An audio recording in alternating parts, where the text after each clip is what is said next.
এতিম লীগের ঘরে ঘরে অবশ্য সেই জন্য ঈদের আনন্দ হয়েছে, লাড্ডু বিলাইতেছেন উনারা। এতদিন ধরে গর্তের ভিতরে থাইকা আপা সমানে দোয়া ইউনিস পড়ছেন বইলেই না এমন বিজয়ের দেখা পাইলাম। জাতির পিতা নাই তো কি হয়েছে, কেউ কেউ কইতেছেন এবার ট্রাম্পে দিয়া জাতির কাকার খেল দেখানো হইব। বিষয় হইল 800 বছর পর রাজা লক্ষণ সেনের পদাঙ্ক অনুসরণ করে আপা পালাইলেন খিড়কি দরজা দিয়া।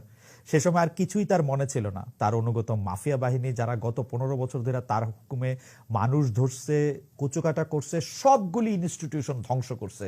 পলানোর সময় সেই মানুষগুলির কথাও মনে পড়ল না এতিম লীগ জননী শেখ হাসিনার। অথচ এই না হইলে জননেত্রী, সে পলায়ন পর মুহূর্তেও অবশ্য বুদ্ধি করে নিজের টেলিফোনটা নিতে ভুলেন নাই।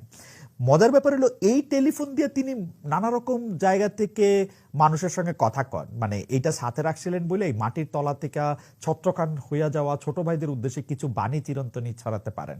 কিন্তু ঘটনা হইল যে এরা কারা, এরা মানে ওবায়দুল কাদের সাহেবের মতো বলতো এরা কারা, এরা কোথা থেকে এলো? এই আওয়ামী লীগের নেতারা আসলে কারা, যারা আওয়ামী লীগের সর্বোচ্চ নেত্রী শেখ হাসিনার দেখা পায়? এরা আসলে কারা? এই এই এই এই এই কথাগুলি শুনলে আমার কাছে মনে হয় এইদার এগুলি বানানো, অথবা এই ফোন আলাপ যে লিক হইতেছে, যেটা তার লগে কথা করতেছেন তারাই করতেছেন। আওয়ামী লীগের লোকজনও কইতেছে যে আপার দেখা যারা পান তারা যে এই ফোনের কথাগুলি লিক করেন এটাকে ঠিক করে নাকি। যাই হোক, এইসব কথার মধ্যে দিয়ে আমাদের কাছে ভেসে আসে বিভিন্ন রকম বাণী, যেমন আমি আর্মিকে বলে দিব ওটা এখানে এটা ঠিক হয়ে যাবে। এইবার যেটা আর্মিকে উনি বলে দিবেন এবং এটা ঠিক হয়ে যাবে। উনি আবার এরকমও বলেন যে তোমরা গিয়ে ট্রাম্পের ছবি সামনে রেখে এরকম মিছিল করবা, তারপরে যদি ওরা কোনো কিছু বলে তাহলে আমি এটা আগের থেকে ছবি তোলার ব্যবস্থা করে রাখবা, তারপরে আমি এটা ট্রাম্পের কাছে পাঠাই দেবো, এটার ব্যবস্থা আমার আছে। মাই গড! 2 দিন আগে বাইডেন সাহেবের সাথে একটা, 2 দিন না মানে বছর খানেক হয়েছে মনে হয়, বাইডেন সাহেবের সাথে একটা পরিবার সহ ছবি তুললা, তারপরে সেইটা দিয়াও বেশ মানে ব্যাপক, মানে যেটা ফ্লেক্স বলে ওইটা আমাদের প্রধানমন্ত্রীরা আমরা লইতে দেখছি। এখন আবার ট্রাম্প কাকু আইসা গেছে, আর ভয় নাই। আপা এখন হেমিলনের বাঁশিওয়ালার রূপে আবির্ভূত হয়ে তার গর্তের ইন্দুরবাইদের কানে অথবা বোনদের কানে ট্রাম্পেট বাজাবেন, আহা আলো আসবেই। আমরা আসলে জাত হিসাবে ফ্যান্টাস্টিক, মানে কেউ কেউ কিউট, কেউ কেউ কিউটই ভালো, কিউট আছে। কয়েকদিন ধরে ধুন্দুমার চললো কি শেখ হাসিনা পদত্যাগ পত্র নিয়ে। আমার এটা ভাবতেই মজা লাগে যে কারো কারো মনে হইতেছে শেখ হাসিনা পদত্যাগ না করেই দেশ থেকে চলে যেতে পারেন এবং এই কথা কইতে পারেন যে আমি এখনো বাংলাদেশের প্রধানমন্ত্রী। সে পালানোর পর তার যে ছেলেরে কেউ হারিকেন দিয়ে খুঁজে পাইতো না, সে একসাথে 5টা 6টা মিডিয়াতে কথা কইছে, ভাই আমার মা পদত্যাগ করছে, এখন আওয়ামী লীগের কি হবে সেগুলো আমাদের দেখার দরকার নাই। আওয়ামী লীগ তাদের মতন থাকবে, আমরা আমাদের মতো থাকবো। আমরা আমাদের মাকে নিয়ে আসতেছি, বাংলাদেশের লোকজনের কি হবে সেটা নিয়ে আমার মাথা ব্যথা নাই। সেটা নিয়ে অনেক কথা, অনেক মানে কথা তো কথাই, আরো অনেক কিছু মানে যেটা আসলে মানে ভদ্র সমাজে একটু উপস্থাপন করা, বা আমার ধারণা রাত 9টা বাজে, যাদের একটু কম বয়স তারাও শুনবে, সেজন্য আর এটা কইলাম না। সেই সব কথার সে আবার নিজেই কারেক্ট করছে। তার ছেলে আবার বলল যে আমার মাকে নিয়ে আমাদের আর এখন কোনো রাজনীতি করার চিন্তা নাই, আমার মা এখন আর রাজনীতির সাথে থাকবেন না। এগুলি কথা যখন কেউ বলল, যখন এই কথা এবং ভাষায় সরাসরিভাবে বলার অযোগ্য কিছু শব্দাবলী যখন থাকতে থাকলো, তখন উনি আবার নিজেরা কারেক্ট করে বললেন যে না, আওয়ামী লীগের দায়িত্ব তো তাদেরই নিতে হবে, কি করবে। সেই কথার সূত্র ধরে কেউ কেউ এটা বলতে শুরু করলো শেখ হাসিনা কি আবার ফিরে আসবে। আমি অবশ্য মানে আমি কেমনে জানবো ভাবতে ভাবতে আমার মনে হলো জানতেও পারি, কারণ কেউ কেউ বলেন আওয়ামী লীগের লগে নাকি আমার একটা মনের সম্পর্ক আছে। তা আওয়ামী লীগ বা শেখ হাসিনার লগে আমার একটা সম্পর্ক থাকলেও থাকতে পারে, মানে একটা এটলিস্ট একটা সাইকোলজিক্যাল সম্পর্ক।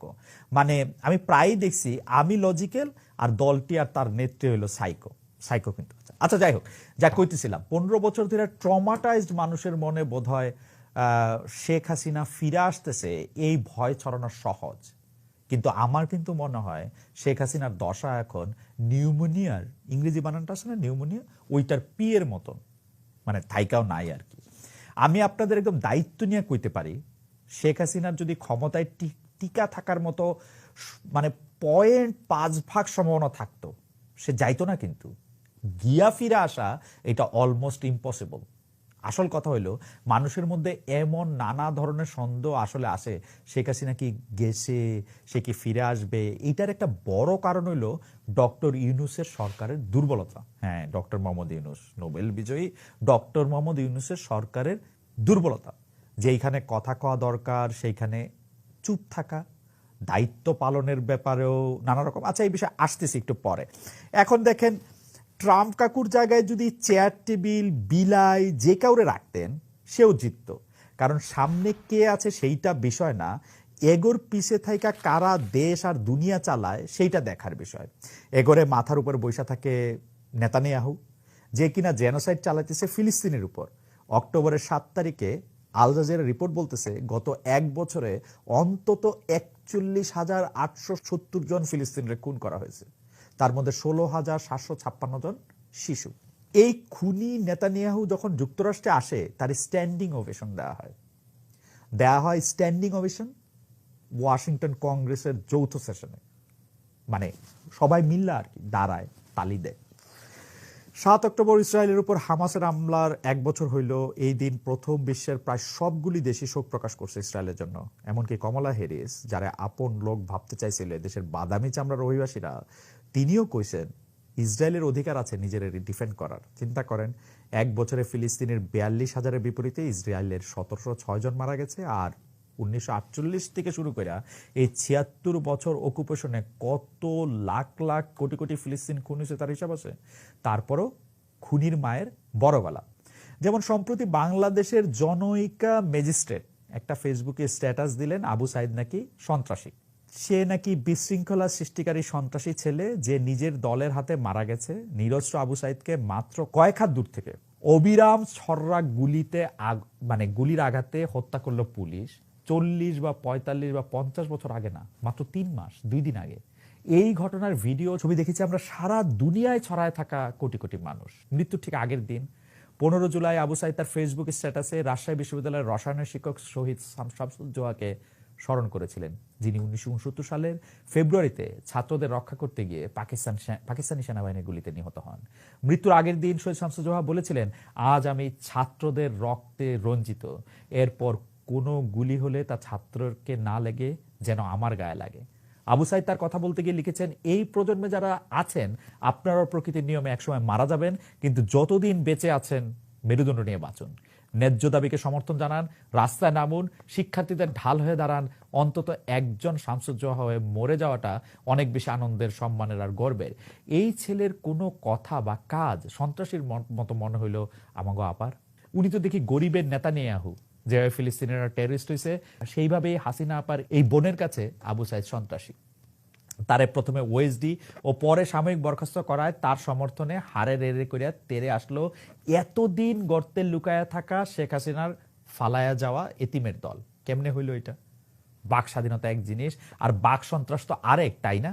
নাকি মানে বাক স্বাধীনতা মানে হচ্ছে আপনি যা খুশি তাই করবেন, যেমন কইতেন। আবার আসতেছি এই আলাপে, তার থেকে আরেকটু আগের থেকে আলাপ বলি। 15 বছর ধরে কিন্তু শেখ হাসিনা আপা হাকিম হইয়া হুকুম করতেন, পুলিশা ধরতেন, সর্প হইয়া দংশাইতেন, ওজা হইয়া ঝাড়তেন। আর মিষ্টি কুমড়ার বেগুনি, আলুর রসমালাই, কাঁঠালের আমসত্তর মতন যা কিছু দুষ্প্রাপ্য এবং মহার্ঘ বস্তু তিনি খাওয়াইতেন। তাই খাইয়া আমরা শান্তিপ্রিয় শান্ত ছেলে এবং মেয়ে হইয়া থাকতাম। আপা পলানোর সময় যে পাঙ্গাস মাছরে পরবর্তীতে আমরা আবিষ্কার করছিলাম জনগণের কান্ধে কইরা পগার পার হইতে, তার খায়েশ ছিল তারে সেই দিন 36 জুলাই মধ্যাহ্নে ভজিবেন। কিন্তু বিধিবাম তার কপালে আছিল মোদির আশ্রয়ে পাপাডাম আর টক দই। এখানকার দুনিয়ার বেশিরভাগ মানুষ নিজেরটুকুই বুঝা চলতে চায়। আমাদের পরিবার, বন্ধু, আশপাশ ঠিক থাকলে আমরা ঠিক, বাকির কোথায় কি হইতেছে খুব কি যায় আসে আমাদের। তার উপর যে দেশে ক্ষমতার বিরুদ্ধে কিছু কইতে গেলে গুম হওয়ার, খুন হওয়ার ভয়, সেখানে খোয়ারের মুরগির মতো সকালে কুকুরুকু কইরা কিছু খুদ পানি খাইয়া পাখা চাপটাইয়া আবার আইসা ঘুমাইতে পারলেই আমরা বাঁচতাম। খুব জোর চা, সিগারেট, পান সুপারির সাথে সাইজ করে একটু রাজনৈতিক চাপা পেটানো, তাও বুঝাসি না দেয়ালেরও কান থাকে কিনা, এমনি চলতেছিল। মানে দেয়ালের কান কিন্তু থাকে। ওই সরকারের সময় কি দেওয়ালের জীবও আসিল, মানে দেয়াল কান দিয়া শুই না খালি চুপ করে থাকতো না, দেয়াল আবার কইয়াও দিত।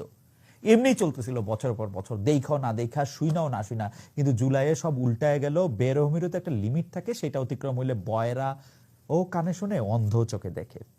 মোদিধামে গিয়া ডক্টর ইউনূসের 2 বার পদ্মা নদীতে চুপকি দেওয়ার অভিলাষের স্মরণে স্বজন হারানোর বেদনায় অপার বাঁধ খোলা অশ্রুবর্ষণে বাংলাদেশ ভাইসাই যাইতো যদি না সবাই এক হইয়া সামাল দিতাম। তয় নতুন নতুন দাঁত উঠলে পরে বাচ্চারা যেমন যা দেখে তাই কামড়াইতে থাকে, সোফার হাতল, জুতা, কার্পেটের কোনা, হাত পা, লেপ, তোষক, কুত্তার লেজ, বিলাইয়ের কান। আমাদের সদ্যোথিত বিপ্লবী আত্মার মনে হয় সেই দশা হয়েছে। তাদের তা তা থই থই নৃত্য দেখে একটা ঝাঁকড়া চুলের বাবরি দোলানো কাজী নজরুল ফিল হইতেছে। এ কি উন্মাদ, আমি উন্মাদ। যেন কাউন্ট ড্রাকুলার মতো ঠান্ডা কালো কফিনের দীর্ঘ ঘুম থেকে মাত্রই উঠে বসে এখন ফ্রেশলি স্কুইজ রক্তের জন্য তৃষ্ণার্ত। পানির বোতল টেনে নেবে, পানি খাইতে খাইতে বলবে, বাই দা ওয়ে এটা কিন্তু রক্ত না, পানি। যা কইতেছিলাম, প্রাণের ভেতরে এত বিপ্লবের ফালাফালি নিয়ে এখন কইনচেন দিয়ে কি করি।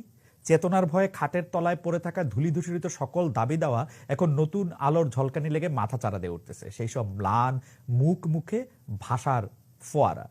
হাতে থাকে পেন্সিলের মতন আমাদের হাতে আছে ছাত্ররা, রাস্তায় ট্রাফিক নাই, ছাত্ররা এসে রাস্তা সামলাইছে, মন্দির ভাঙচুর, ছাত্ররা পাহারা দিছে, রাত্রে ডাকাত পরে তারা ডাকাত খেতেছে, বন্যার মধ্যে ফান তোলা থেকে সাঁতার কাটা সব করছে।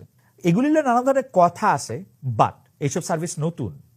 এই নতুন সরকার একটু ধাতস্থ রাগ পর্যন্ত এগুলি কিছুটা কাজের হয়েছে, কিছুটা অকাজেরও হয়েছে, সন্দেহ নাই।